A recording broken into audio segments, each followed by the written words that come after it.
Hi guys, it's CryptoBirb Adrian speaking. Welcome to today's Friday webinar. Bitcoin broke out of its rising wedge pattern. At the same time, many stocks started retracing as the actual recession starts becoming more and more visible to the businesses, visible in a way that they start actually feeling that. They start seeing certain reactions as the entire economy just sinks lower and lower and the businesses weaken. So what comes next to Bitcoin and other markets? We are going to exactly give it a deeper look today, so make sure you stay tuned. We are going there right in a second.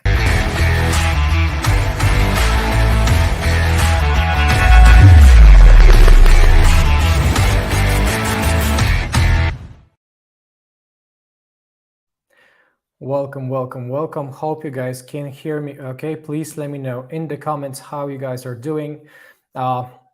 Well, in all honesty, there's definitely lots going on in the markets. I hope you guys are staying safe because when the risk is there, when there's a lot of volatility, there tend to be lots of losses. And because of that, when the odds are skewed against you, the losses tend to populate and propagate even more aggressively, and at the same time forcing you to close many trades in losing. And because of something that we know as a loss aversion bias, many people and many traders tend actually to hold on to their losses while cutting on the winners. And this is exactly opposite to what we should be doing as rational traders and investors. So the best of the greetings to Tragic Garlic. Love the name. Doing great from Zurich. So best love to you guys in Switzerland up there. And well, in all honesty, of course, there's a whole ton of discussions to be had about where the markets are heading. But let's give it a deeper look, right? Kicking it off with a thread that I posted on Twitter a couple of days ago. It was 2-3 days ago already.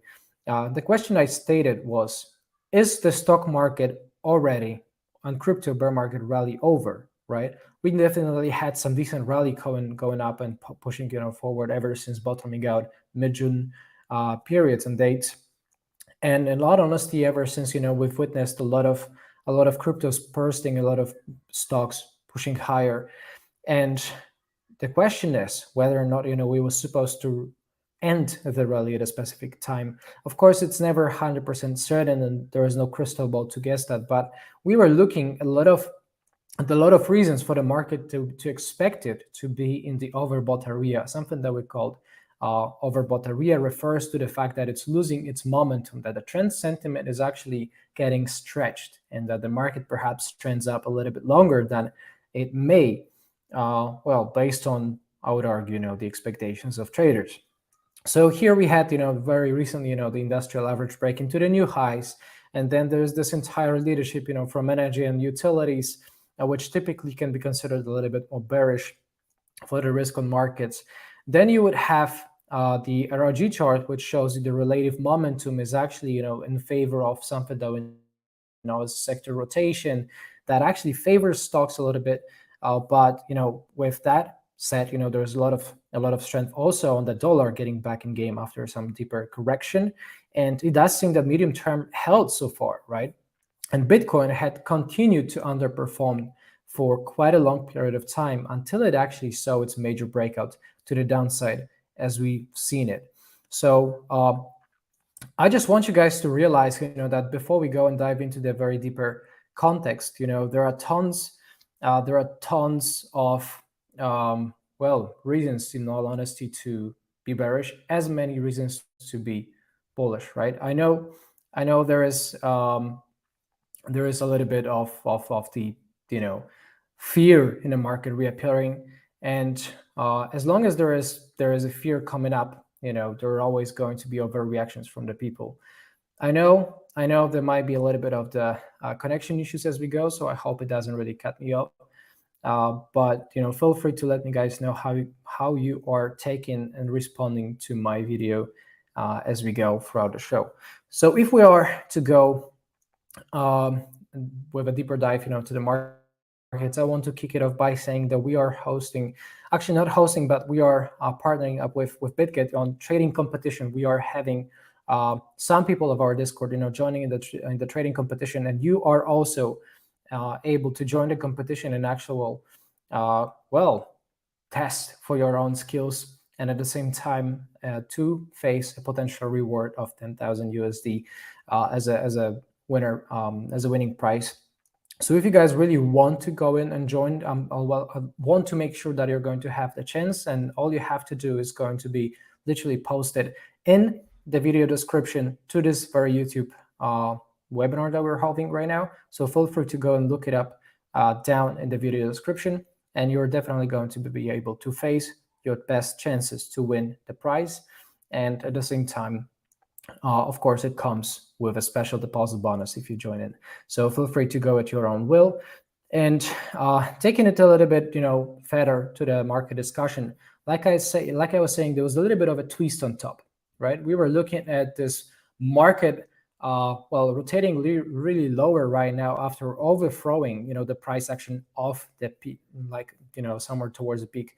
Of course, the main question is whether or not the previous resistance area at around 33,500 or 33,000 points for Dow Jones Industrial Average, whether or not it holds. Because if it does hold, then this is a clear signal, clear sign that, especially if it's backed by the short-term 20-day average, that the markets may actually rotate higher after a little bit, of a downwards correction. Otherwise, if we're really looking at the major rejection at the 4,300 points, basically for S&P 500 for the large caps, then there are chances that, of course, if we see this failure to maintain 4150, then that we actually may go lower, right? And if that is the case, then we fail this entire concept of a bear market rally and actually rejecting it at the very long-term resistance. This may be the case. This may be the case because we should not forget that this is still a bear market territory. A bear market rally, or in other words, a rally within a bear market, it happens to fail to prove its longevity, if you will. It happens to more often than not fail rather than break out and follow through to the upside, because this is exactly what defines the bear market, right? So if we take it even further, we're going to see that lots of markets, started pulling back as well. This comes to this consumer discretionary, which actually leads, I would argue, this entire bear market rally, which should leave. And at the same time, we're looking at a major burst and breakout for the consumer staples, right? And as long as we see consumer staples and other defensive markets, just like utilities, really breaking to the new highs already this year, right? This tells you about how the market appetite, how the risk appetite looks like in the market right now. And it does seem that if the defensive stocks are really rallying, it doesn't really put big, good, safe projections, safety warnings. Instead, it gives to the risk on markets, right? We don't want to see a strong bear market rally or anything rallying which is driven by defensive stocks. This typically means a little bit and gives a little bit of a divergence that may be making this entire market unsustainable, right? So I do hope that you're still with me, guys. Much loves to everybody who's watching and viewing that, especially on Twitter account, on the Birdnest Twitter account, and on YouTube. Because what I have to say about the energy as well is that it's breaking up, right? And when the energy breakout comes in, and it comes in, seems to be a little bit more successfully than not, right after a period of a massive retracement, about 30% retracement, off the peak for the XLE for the energy stocks. Well, then you are looking at after following this deeper retracement at quite a sharp recovery. And of course, Russia-Ukraine conflict and war does not really look like it's ending anytime soon. And this, of course, puts a lot of tensions in the in the commodities market, if you will, especially in the energy costs and expenses for the gas prices, for the oil prices. Well, they seem to be expected and driven by the expectations of traders who seem to print in their hopes or fears of the market going higher, right? We, of course, have a little bit of a resistance here at the 80 for the XLE. And there we also have this open gap, breakaway gap to the downside, freshly created after the major sell-off started, somewhere in the upper 80 region for the basis points here for the XLE. But I would argue that this breakout typically, or more often than not, would bring a little bit of more bearish resolutions, bearish conditions. And that is because energy expenses work as a form of a hidden tax when you think about it, right? So this hidden tax exactly just works like a hidden tax because it drives away money out of your own bank account, right? The money that you otherwise would hold in a bank account or would keep in your pocket just need to go to cover the higher energy expenses, and because of that, you're left with less of disposable income, which otherwise could be also used optionally in the investments market, right? So when you don't really have the money to invest because you have to pay higher expenses and higher taxes for the energy, well, then I would argue that this leaves the market a little bit, the other markets a little bit dried up, right? So the liquidity, it sucks really like a vacuum, the liquidity out of the market. And because of that, the markets are more vulnerable, right? They are more prone to actual decreases and declines. So all that being concerned, I want to take it even further. And well, to help you understand and visualize on the leadership in the market, just like I was referring to, right? Here you're looking at the leadership from the energy sector year to date. 2022 has all been about the biggest outperformance of the energy sector. Energy stocks, which are on average up about 45-50%, are definitely in a whole lot higher than the next big sector, that is mainly utilities.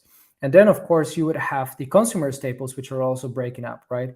Breaking over the break-even level for 2022.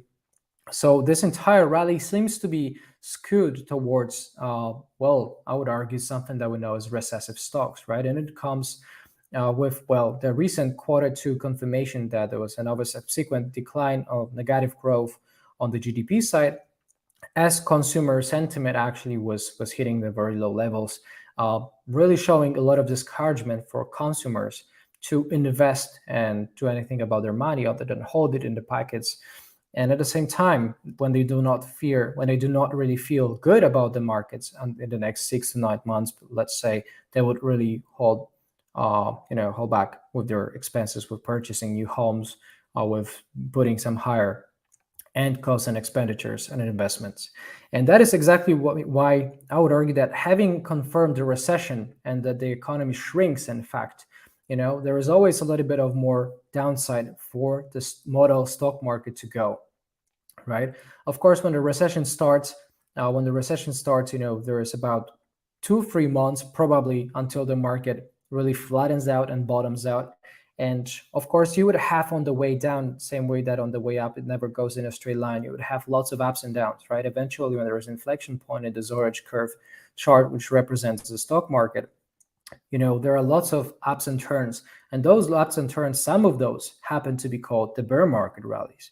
And this is what I am saying, right? I think that we are looking at the bear market rally, which may have just been invalidated, may have just been overthrown on top, right? And of course, I don't really have a crystal ball to predict the future to tell you with 100% certainty it's going to happen one way or another. But I do think it makes sense to be taking it, basically, safe than sorry, right? It's always better to be safe than sorry in the money approach, right? Otherwise, it ends up with losses. So if we take it further for the RRG related rotation graph, I would argue that again, this really nicely visualizes this phenomenon that we know as the sector rotation, right? As the risk on assets driven by the XLY, which is consumer discretionary, or XLC, which is communication services, or XLK, which is moving as the technology sector, moving into the leading quadrant. So which tells me that there is a whole lot of bullish relative strength and relative strength momentum, right? Where the leadership is starting to be generated on the 5-week basis. We're not talking about year-to-date performance, but we're talking about the past 5 weeks. And you can tell that there is this acceleration in favor of the cyclical stocks here located within the improving quadrant and going and moving to the next following quadrant in the leading section.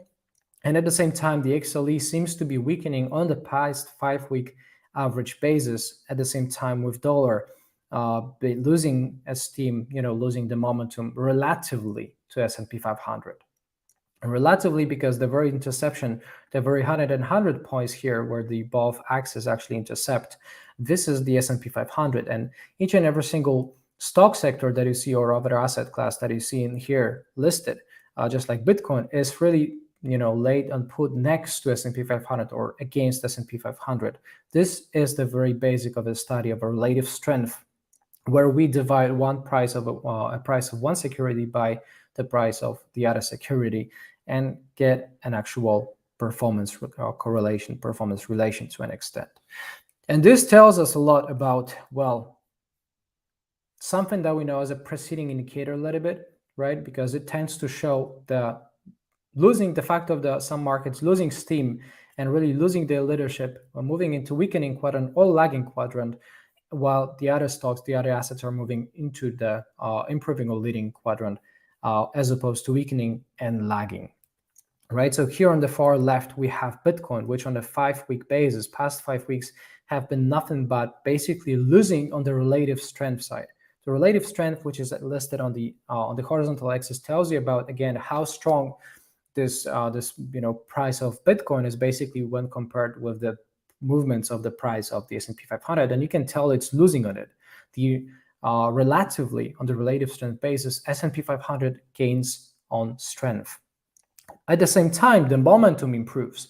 So there is a little bit of hope left for Bitcoin on the 5-week basis average, mainly because, again, it's that the momentum, relative momentum, is really going up, but at the same time, it's losing its relative strength against S&P 500. S&P 500 had really rallied away from Bitcoin. And when you think about it, it's actually something that you see well in the charts, right? Having this chart of Bitcoin to the dollar, to US dollar, of course, on the weekly chart, on the bar chart, you're looking at this rejection, at this local rejection at the 200-week average, right? So you can tell that there's been lots of back and forth over the surface or up the surface of the 200-week average. It's a long-term average. It usually works as a long-term support whenever we get there. However, there is a strong correlation between Bitcoin and stocks, right? And because this correlation coefficient is measured on a 7-week basis, we're looking at a little bit of a deterioration of the very high regions, very high, historically high correlation levels, which attach one market next to another or to another. And very strong positive correlation tells you that whenever stock market goes up, the following asset, the Bitcoin in this context, would also be more expected and more likely to go up than not. Otherwise, when we have something that is, well, called a negative correlation, right, it tends to mean that on average, one asset and the other asset, they tend to move not in tandem, but they tend to move in opposing directions. So here, a little bit of a decrease for Bitcoin correlation to S&P 500 on a 7-week basis still shows you in this upper right, in the upper corner and the upper half, far away from this 0 point, which shows the lack of correlation. And for the portfolio diversification, for building portfolio, it is best to achieve diversification by adding assets, mixing assets into portfolio which have negative correlation or have no correlation whatsoever, so that whenever one market which is decisive, when it goes up, it may of course mean that the other assets would also go up if they were strongly positively correlated. But at the same time, if the main S&P 500 market goes down, then your entire portfolio goes down if it only consists of positively correlated assets. So I know it's a little bit complicated, but I do hope that it makes sense, because right away I'm supposed to, guys, show you well, a deeper look into Bitcoin. And I hope you are still there with me, because we have about 5 minutes left until I have to wrap it. This is a quick scan today. And my favorite chart, 12-hour chart that you're seeing right now, is a 200-day average, which shows you the very same levels, that many stocks already reached, right? Just like we had S&P 500, this is this large red curve turning down, a little bit smoothing and flattening out. However, you can tell that this target of recovering to its 200-day average respectively has already happened. It has also happened for the industrial average. It has also happened for the composites, almost, right? The S&P 500 gives this perfect pinpoint and touchdown, at 4,300 at the 200-day average resistance, right? And it's actually bouncing as it's met the opposing force, the barrier. And for Bitcoin, when you compare that and put it one next to another, it did not manage to break up. It failed to break up. It failed to break over the rising wedge pattern in here, and it's actually instead failed back inside its previous range. And back inside its previous range means that we have a pattern failure. We have a breakout failure. We did not only manage to create, we did only not manage to create, just this rising wedge alone, but we also, the Bitcoin did also see this major print and break down to the pattern.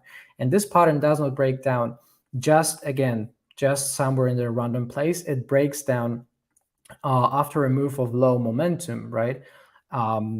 Typically, you would have a situation where this rising wedge pattern breaks down, right? It happens to break down after some massive increase, so it typically is recovered pretty soon and pretty fast.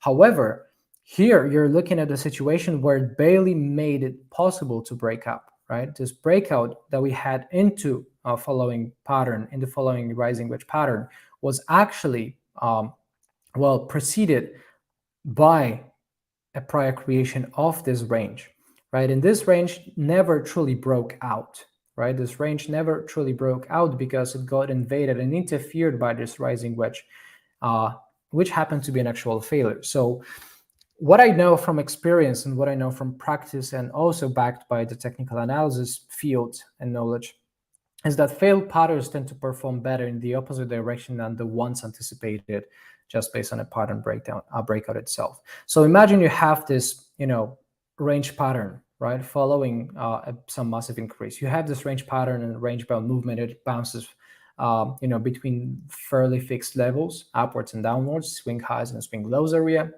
Of course, there's always going to be some overthrows, a little bit of whipsaws on tops and the bottom. However, it seems really, I should say, fair to expect that if it breaks out eventually, then many people would anchor, their thinking, would anchor their positions, just set their bids by the breakout, in expectations that, okay, if the new resistance has been broken, that there needs to be some specific change in the structure, in the way that the market really behaves, and that there are more upside potential movements to come. Right? So the natural expectations of an upwards breakout would be that the market is bound to continue higher. However, if you see this failure and it gets back inside the range, this makes this entire breakout a failure, or a failed concept, or a failed pattern, failed breakout, fake out, bull trap, liquidity hunt, so many names for one and the same thing. But what matters the most is that these failed patterns, they really tend to perform in the opposite direction much better than they would have if they really were to break out in a regular way. So because of that, because we are looking at a pattern that really failed, right, and that it's really back inside its previous territory, its previous range, between 17,500 and 20,000, 21,000, this makes me think that Bitcoin is in much bigger trouble than other stocks. And the trouble comes from the fact that it had continuously and constantly underperformed the S&P 500 and other stocks, right? Bitcoin is here in the upper left corner, strongly lagging and decreasing on the relative strength basis very severely against the S&P 500. So it's not only that S&P 500 and other stocks really rallied away from Bitcoin, but it's that Bitcoin really fails to even test what stocks did. This is a significant sign of weakness, if you ask me, right? Of course, because this is a range, in any sideways pattern, anything can happen, and it's only direction that really is defined by a breakout retest. When you have this breakout retest that is not a failure and it follows through, this is how you can define on a trend or a direction. Otherwise, you're really looking at tons of failures. And in all honesty, guys, I wish I could go on and lay out this entire technical analysis word to you, but it does seem to me that Bitcoin is in really big trouble right now. And unless there is some exogenous signal, unless there is something special and something that is really unexpected and that pulls Bitcoin back towards this fair price value on the long-term basis, 200-day average, $32,000. unless there is some last resort buyer basically coming, or some big regulatory easy news, or some amazingly bullish news for Bitcoin, I would argue that Bitcoin may really puke a lot and may really turn into a lot of blood for many traders, coming a lot of liquidations. Because if it failed to break out where stocks did, it not only confirms its own weakness, but it also makes this pattern propagate to the downside, right? So I would not be surprised. This is something that you may also expect. I'll not be surprised if Bitcoin really goes way below its swing lows of mid-June, where lots of stocks found the mirror support and continued higher, right? What for Bitcoin in this case, the chances are that it's going to continue lower. Of course, nothing is really set in stone, and I wish the future was as easy to understand as what's happening right now. Of course, none of that is truly easy to understand. There are so many variables that keep flowing in on a real-time basis that it's virtually impossible to make this continuous guesses and be right all the time about the market.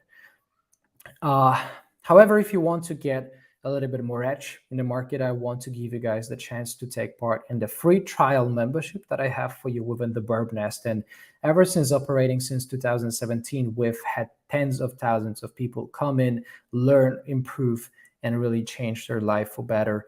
Not only for the monetary situation of for the way that they manage their money, but also for the way that they behaved emotionally. Because we as traders have to know and have to appreciate and basically comprehend the emotional aspects of trading. So the investor psychology is definitely a very strong element in the game. If you want to gain a little bit of edge in that, get access to tons of useful materials that I don't really share anything else, but just their special reports, 24/7 support within myself and my team, from myself and from my team, automated signal screener scanners to save you time and money. That's it for you guys. Go to thebirbnest.com. Go to the upper right corner on the sign up free button, give it your email, give it your name, and in the matter of seconds, you're going to be all set up. So I want you guys to see you there with all your questions. And if you appreciate that, make sure you stay tuned for the next releases.